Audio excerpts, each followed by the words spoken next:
다임 목사님 좀 쉬시고 제가 새벽 설교 하도록 하겠습니다. 오늘 함께 나눌 말씀은 구약 출애굽기 20장 4절부터 6절까지 말씀입니다. 출애굽기 20장 4절부터 6절까지 말씀을 함께 한 목소리로 봉독하겠습니다. 이것은 하나님의 말씀입니다. 너를 위하여 새긴 우상을 만들지 말고 또 위로 하늘에 있는 것이나 아래로 땅에 있는 것이나 땅 아래 물속에 있는 것에 어떤 형상도 만들지 말며 그것들에게 절하지 말며 그것들을 섬기지 말라.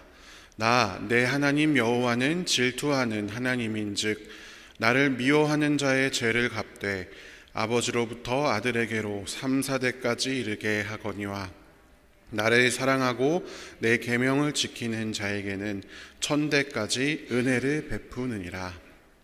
아멘.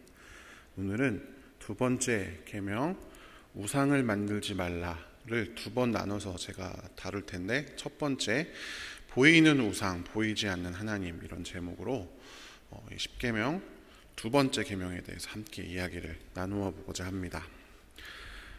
제가 그동안 10계명 서론과 또 첫 번째 계명까지 다루었습니다. 10계명은 하나님께서 이스라엘 백성, 우리들이죠, 우리를 구원하시고 언약 백성으로 삼으셨음을 나타내는 증표이기도 하고 그 언약의 결과이자 언약의 내용이기도 합니다. 우리가 잊어서는 안 되는 것은 이 10계명의 전제에는 하나님께서 우리를 구원하셨다, 이미 과거에 우리를 구원하셨다라고 하는 그것이 전제로 깔려 있다라는 것입니다. 우리는 하나님과 이미 관계를 맺은 사람들입니다. 하나님과의 관계 가운데 우리는 제사장 나라로 부름을 받았고 10계명의 말씀을 순종하는 것을 통해서 제사장 나라로서의 역할을 감당할 수 있습니다. 이 10계명의 10가지의 계명은 두 가지의 중심 주제, 하나님 사랑과 이웃 사랑으로 나눌 수 있습니다.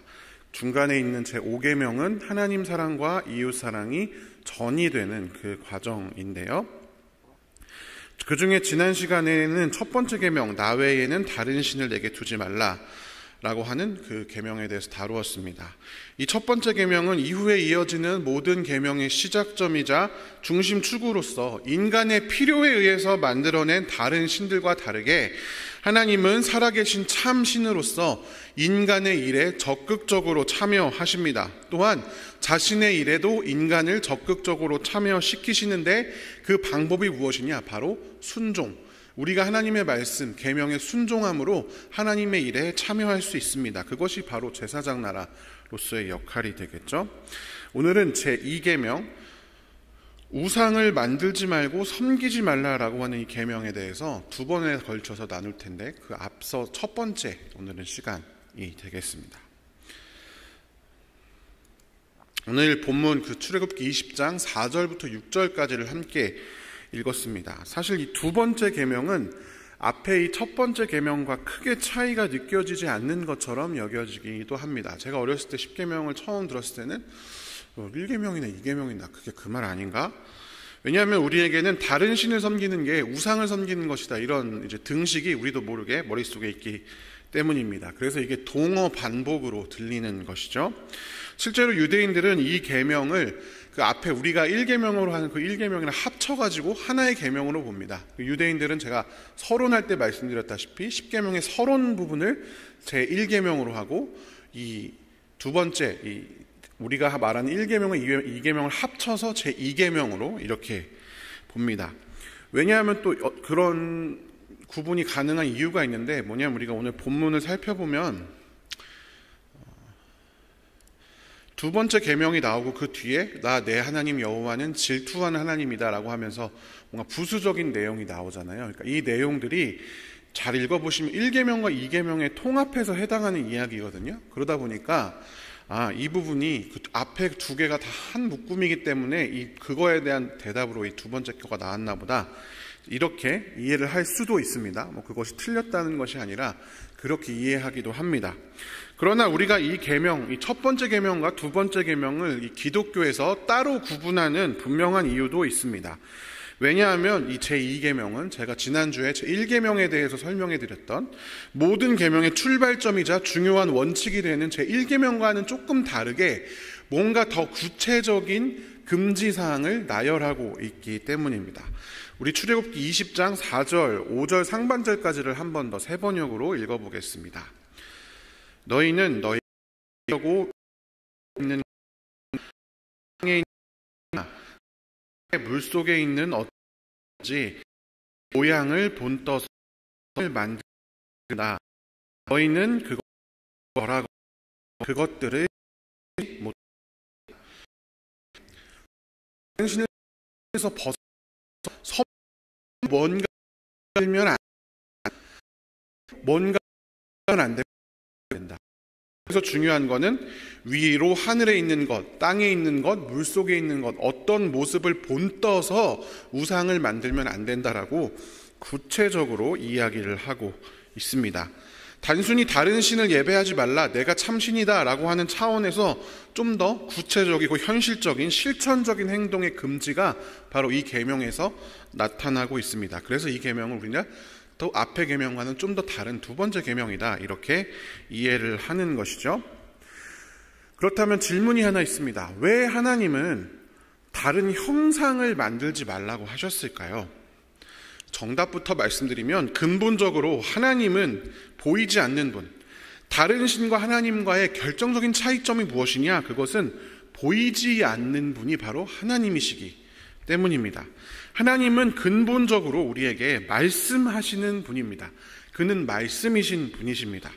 하나님은 말씀으로 세상을 창조하셨고 말씀으로 노아와 가족들을 구원하셨죠. 말씀으로 아브라함을 부르셨고 말씀으로 이삭과 야곱과 요셉과 그의 가족들의 삶을 인도하셨습니다. 말씀으로 모세를 부르셨고 말씀으로 이스라엘 백성들을 시내산까지 끄집어내셨습니다. 그 모든 순간에 하나님이 자신의 실제 모습, 존재 자체, 그 행위, 외적인 모습을 직접 드러낸 경우는 단 한 번도 없었습니다. 그냥 모세가 엎드리고 있을 때 출애굽기에서 나중에 이제 그 지나가는 장면, 그런 것만 등장을 하는 거죠. 죄송합니다. 물론 때론 환상을 보여주시거나 아니면 천사의 모습으로 나타나거나 아니면 구름 기둥과 불 기둥의 모습으로, 아니면 이제 모세가 보았던 떨기나무처럼 자신의 존재를 보이는 현상을 통해서 드러내긴 하십니다. 근데 그것 자체가 신은 아니죠. 그것 자체가 하나님이 거기 왔다, 이런 개념이 아니라 하나님이 내가 여기 있다는 것을 보여주기 위해서 떨기나무에 불도 붙이고 그다음에 구름 기둥과 불 기둥도 인도하시지, 하나님이 거기만 나타나셔서 하나님 자체가 무슨 불이라거나 하나님 자체가 구름이다거나 이런 게 아니다라는 것입니다. 하나님께서는 사실 굳이 자신을 어떠한 존재로 표현해서 증명해야 할 이유가 전혀 없습니다. 왜냐하면 그분 자체의 속성, 말씀의 능력은, 보이지 않는 그 말씀의 능력은 이미 보이게 다 창조되어 있기 때문입니다. 로마서 1장 20절에서 사도 바울이 이렇게 이야기를 합니다. 같이 한번 읽어보겠습니다. 이 세상 창조 때로부터 하나님의 보이지 않는 속성, 곧 그분의 영원하신 능력과 신성은 사람이 그 지으신 만물을 보고서 깨닫게 되어 있습니다. 그러므로 사람들은 핑계를 댈 수가 없습니다. 아멘. 무슨 말이냐면 하나님은 참 신이시기 때문에 굳이 모습을 표현할 필요가 없다는 겁니다. 하나님은 자신의 능력과 신성을 세상에 만들어 놓은 모든 피조물들에 다 보여주셨기 때문에 굳이 자신을 보이는 또 다른 형상, 소라든지 태양이라든지 이런 형상으로 나타난 이유나 필요가 전혀 없으신 분이십니다. 왜냐하면 하나님은 세상을 만드신 분이시기 때문이죠. 굳이 피조물의 형상으로 나타날 필요가 없다라고 하는 것입니다.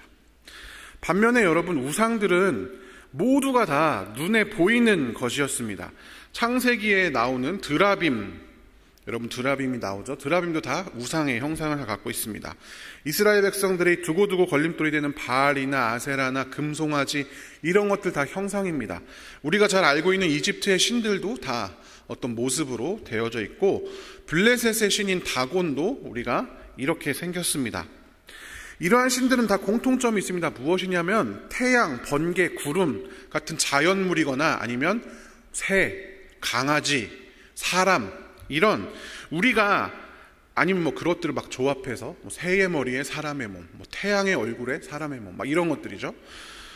우리가 다 인생을 살면서 한 번은 보거나 만나게 되는 것들을 그 형상을 하고 있습니다. 아니면 그것들을 섞어 놓던지.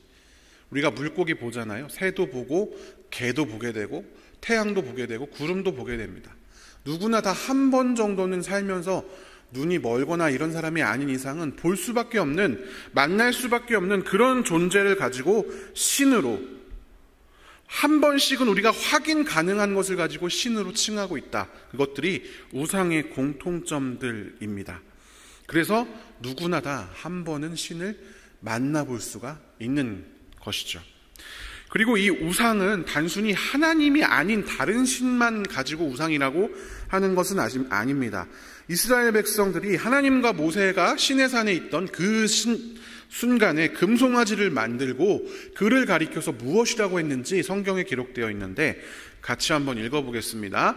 매우 중요한 구절입니다. 출애굽기 32장 3절부터 6절까지입니다. 같이 한번 읽어보겠습니다. 아론이 그들에게서 그것을 받아 녹여서 그 녹인 금을 거푸집에 부어 송아지 상을 만드니 그들이 외쳤다. 이스라엘아, 이 신이 너희를 이집트 땅에서 이끌어낸 너희의 신이다. 아론은 이것을 보고서 그 신상 앞에 제단을 쌓고 내일 주님의 절기를 지킵시다 하고 선포하였다. 이튿날 그들은 일찍 일어나서 번제를 올리고 화목제를 드렸다. 그런 다음에 백성은 앉아서 먹고 마시다가 일어나서 흥청거리며 뛰놀았다. 아멘. 아론과 이스라엘 백성들이 금송아지를 만들었는데 그것을 가리켜서 지금 뭐라고 말하고 있습니까? 이 신이 너희를 이집트 땅에서 이끌어낸 신이다. 뭡니까? 금송아지에게 하나님이라고 이야기하고 있는 거예요. 너희가 지금까지 너희를 이끌어낸 하나님이 바로 요거다라고 하면서 이분이다라고 하면서 금송아지를 보여준다라는 것입니다. 이 부분이 뒤에도 나오기 때문에 여러분 중요합니다.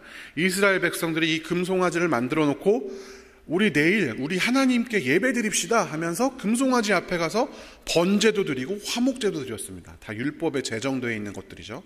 그리고 축제를 벌입니다. 이스라엘 백성들은 하나님을 믿지만 하나님을 알고 있었고 그 하나님을 믿고 싶었는데 그 하나님 그대로 믿지 않고 특정 형상을 가지고 만들어냈습니다. 이것이 바로 우상입니다. 그래서 단순히 하나님 외에 다른 신을 섬긴다라는 것을 우상이라고 하지 않고 형상을 가지고 하나님이라고 칭하는 것을 금지하고 있다라고 하는 것이 중요합니다. 그렇다면 여러분, 하나님은 형상이 없으신 분인데 왜 인간들은 이렇게까지 자꾸만 신을 보이는 형상으로 만들어내려고 할까? 보이지 않는 그대로 믿으면 안 될까요? 그런데 자꾸만 사람들은 하나님마저도 금송아지로 만들 정도로 보이는 형상으로 신을 만들려고 합니다. 보이지 않는 신을 눈에 보이는 것으로 바꾸려는 시도를 계속합니다. 왜냐? 그것은 눈에 보여야 통제할 수 있기 때문입니다. 여기서의 통제라고 하는 것은 하지마 이런 게 아니라 눈에 보여야 내가 그것을 마음대로 조정하고 내가 원하는 대로 그것을 통해서 무언가를 얻을 수 있기 때문에 그래서 자꾸만 신을 보이는 형상으로 만들려고 합니다. 여러분, 일단은 눈에 보이는 신이 있으면 우리는 그것으로부터 위안을 받습니다. 아, 여기 신이 있네. 아, 하나님이 여기 계시네. 아, 신이 보이지 않으니까 도무지 나랑 같이 있는지 없는지 내가 몰랐는데 저기 저 신이 있네? 아니면 저기 저 신의 현신이 있네? 뭐 인도 같은 데 가면 소인가요? 인도가 소인가? 아무튼 제가 지금 헷갈리는데 소나 돼지 같은 거 신의 현신으로 믿잖아요. 막 섬기잖아요.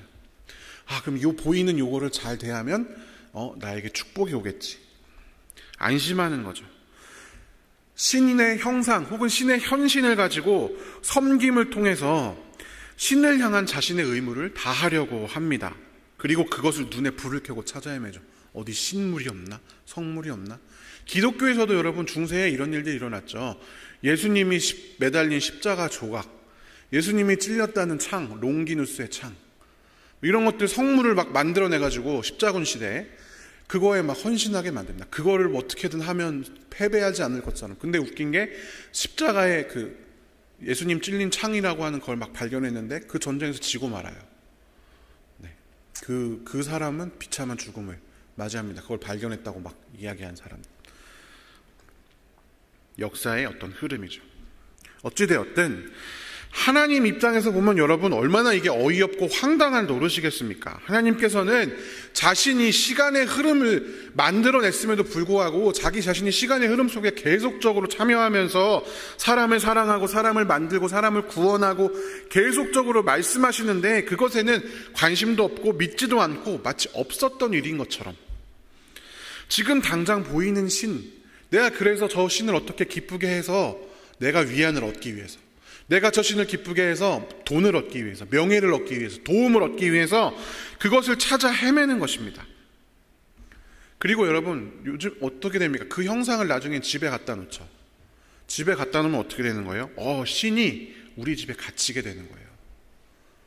신은 이 세상을 만든 신인데 그 신이 우리 집에 들어와 있어요. 그럼 우리 집이 자연적으로 뭔가 돈이 많아지고 그 신의 힘을 빌어보려고 하는 시도.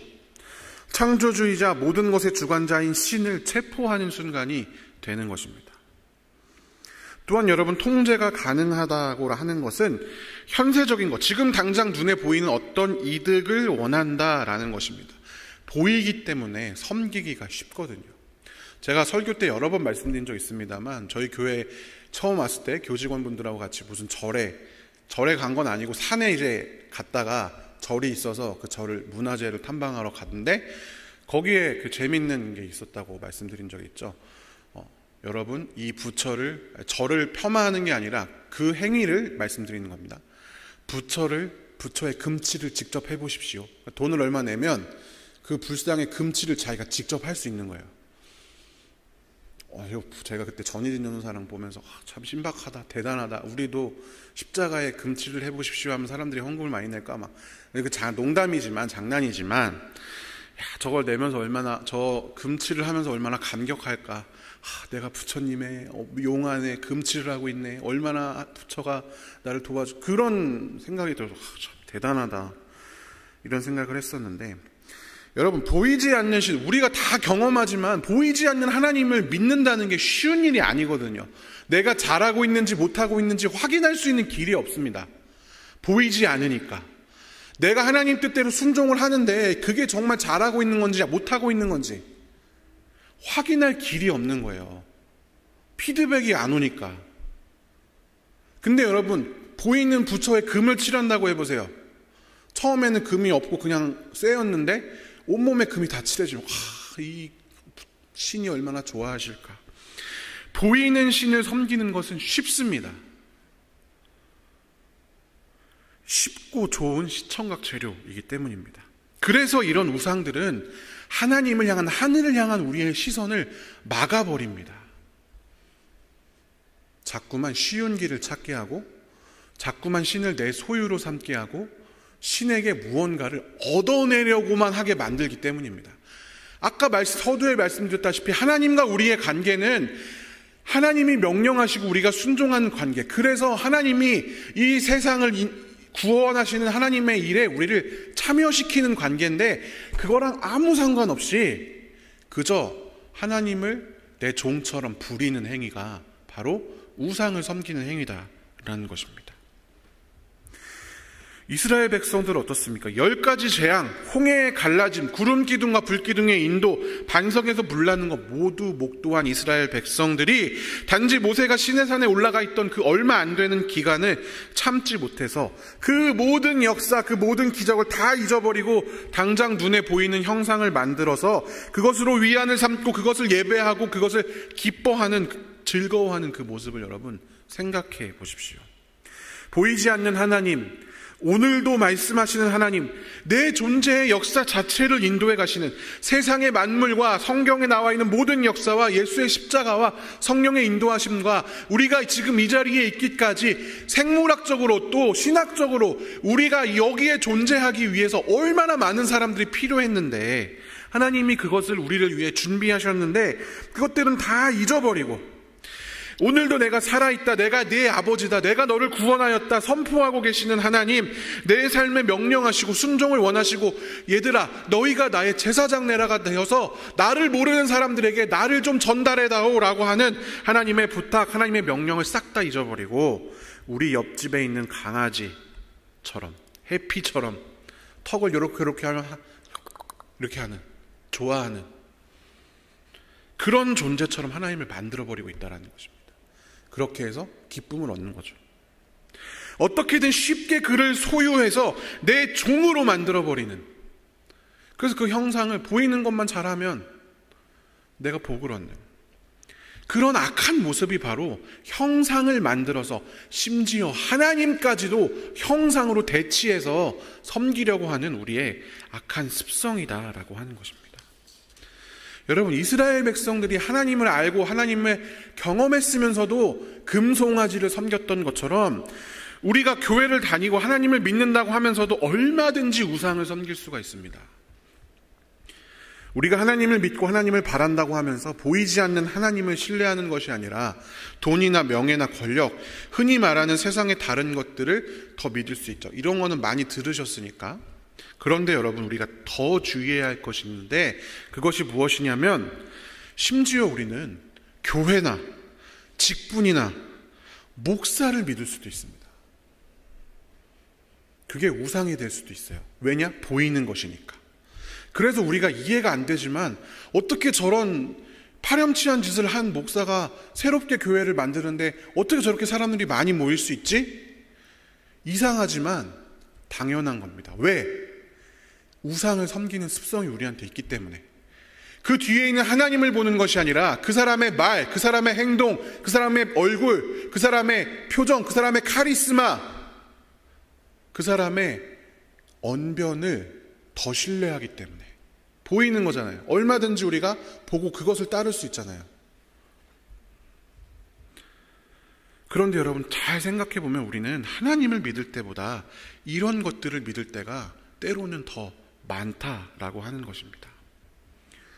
이스라엘 백성들도 여러분, 우리는 하나님께서 뽑아낸 선택한 백성이니까 우리에겐 별일 없을 거야 라고 하는 헛된 믿음, 헛된 과거, 보이는 과거를 잘못 믿고 있었습니다. 성전도 그들의 우상이 될 수 있었습니다. 안식일을 지키는 것도 우상이 되었죠. 십계명 율법 자체가 우상이 되어 버렸습니다. 나중에 가서는 하나님을 잘 섬기기 위한 것이 아니라 율법을 지키는 행위를 보여줌으로써 그 보이는 행위를 통해서 자신의 신앙을 증명하려고 하는 것이죠. 그래서 예수님께서 그 모든 것을 파괴하시고 참 율법을 완성하셨던 것입니다. 사랑하는 성도 여러분, 성경에서는 분명히 이렇게 말하고 있습니다. 하나씩 한번 읽어보겠습니다. 골로새서 1장 15절 같이 한번 읽어보겠습니다. 그 아들은 보이지 않는 하나님의 형상이시오 모든 피조물보다 먼저 나신 분이십니다. 아멘. 디모데전서 1장 17절입니다. 영원하신 왕 곧 없어지지도 않고 보이지도 않는 오직 한 분이신 하나님께 존귀와 영광이 영원 무궁토록 있기를 빕니다. 아멘. 히브리서 11장 1절입니다. 믿음은 바라는 것들의 확신이요 보이지 않는 것들의 증거입니다. 마지막으로 고린도 후서 4장 18절 같이 읽어보겠습니다. 우리는 보이는 것을 바라보는 것이 아니라 보이지 않는 것을 바라봅니다. 보이는 것은 잠깐이지만 보이지 않는 것은 영원하기 때문입니다. 아멘. 이렇게 성경의 많은 부분에서 보이지 않는 하나님에 대해서 증언하고 있습니다. 사랑하는 성도 여러분, 우리는 이 땅을 살아가는 연약한 존재들이기 때문에 눈에 보이는 것에 흔들릴 수밖에 없습니다. 눈에 보이는 것을 쫓아 살아갈 수밖에 없습니다.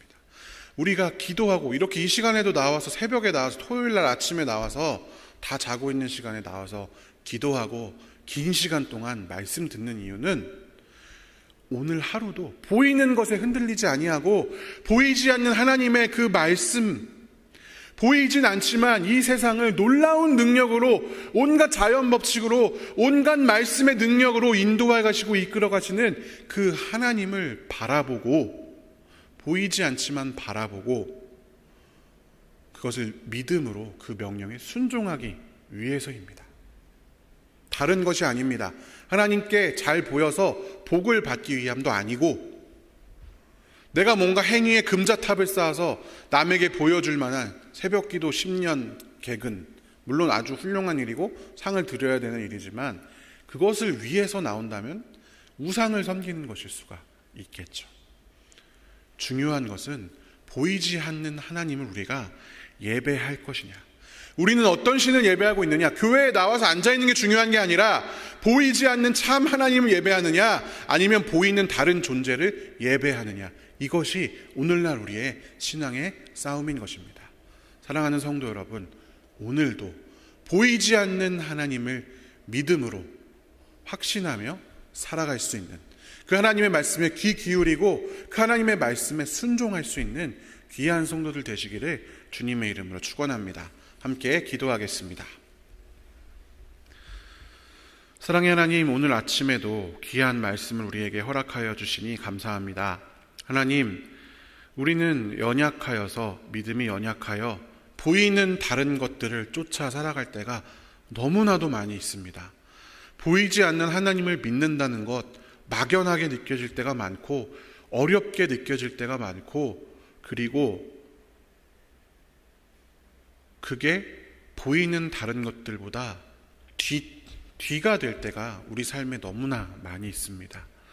주님, 우리의 연약함과 어리석음, 양같이 눈앞에 보이는 것만 쫓아 살아갈 수밖에 없는 우리의 연약함을 주님 긍휼히 여겨주시고, 오늘도 보이지 않는 하나님을 온전히 신뢰할 수 있는 믿음, 그 하나님이 우리 삶에 이미 펼쳐 놓아 주셨던, 선포해 주셨던 놀라운 역사들을 믿는 믿음, 그리고 하나님과 우리 사이에 그 약속을 신뢰하는 귀한 믿음이 우리 가운데 있을 수 있게 하여 주시옵소서.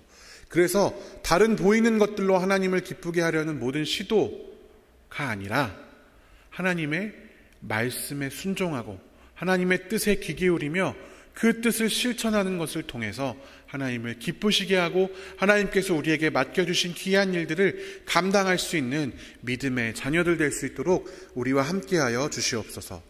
하나님, 오늘도 눈에 보이는 것들이 우리 삶을 힘들게 하고 넘어지게 합니다. 특별히 육신의 질병 때문에, 또한 사고 이후의 고통 때문에, 경제적인 어려움 때문에, 관계의 무너짐 때문에, 가족 간의 문제 때문에, 교회 안에서의, 교회 밖에서의 여러 가지 삶의 고민들 때문에 그 보이는 것들을 붙들 수밖에 없는 우리를 불쌍히 여겨주시고, 오늘 하루 필요한 도움들 우리에게 기꺼이 허락하여 주시옵소서. 감사를 드리며 살아계신 예수님의 이름으로 기도합니다. 아멘.